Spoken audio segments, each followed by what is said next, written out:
Naghahanap ka ba ng lugar kung saan pwede ka mag-picnic, mag-fishing, at mag-relax habang tanaw ang Taal Lake?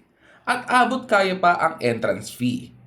Tara, biyahe tayo sa Joaquim Lake Resort sa Batangas.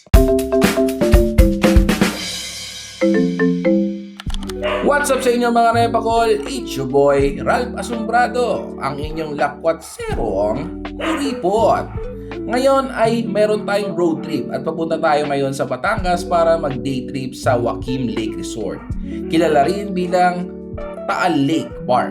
Hindi ito kalayuan mula sa Tagaytay kaya perfect getaway kung gusto mo lang mag-unwind. Pagpasok mo pa lang ay mararamdaman mo na agad ang kakaibang ambience. Yung hangin dito ay malamig at presko. Parang natural aircon ang datingan. At sa harap mo, boom! Bubungad agad yung napakagandang view ng Taal Lake. By the way, mga repakol, ang entrance fee dito ay 200 pesos per person. At sa presyong iyon ay sulit na kasi may enjoy mo na yung buong lugar. Isa sa mga unang mapapansin mo ay ang daming nagpipiknik. May mga pamilya na naglalatag ng kumot at pagkain. May mga barkada na nagtatawanan habang kumakain.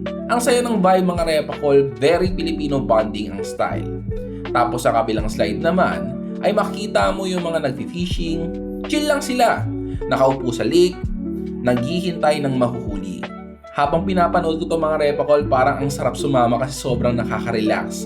Dito mo mararamdaman yung slow life, yung walang pagmamadali, walang ingay ng syudad.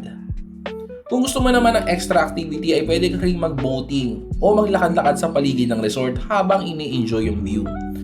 Kung day tour lang ay pwede naman kayong manghiram ng tables and chair. Wala nang charge yun mga repakol. Libre na yan. Kasama na yan sa binayaran nyo. Pwede nga rin kayong maglatag ng tent dito mga repakol eh. Or pwede rin kayong mag-rent ng mga rooms nila kapag available. Ang isa sa pinaka nagustuhan ko nga pala dito mga repakol ay pwede kayong magdala ng sarili nyong pagkain. So wala nang corkage fee yun mga repakol. Overall, ang Joaquim Lake Resort ay hindi lang basta resort. Para talaga siyang nature escape. Perfect spot para mag-relax, mag-picnic at mag-fishing habang tanaw ang Taal Lake. At sa halagang 200 pesos, sulit na yung experience nyo.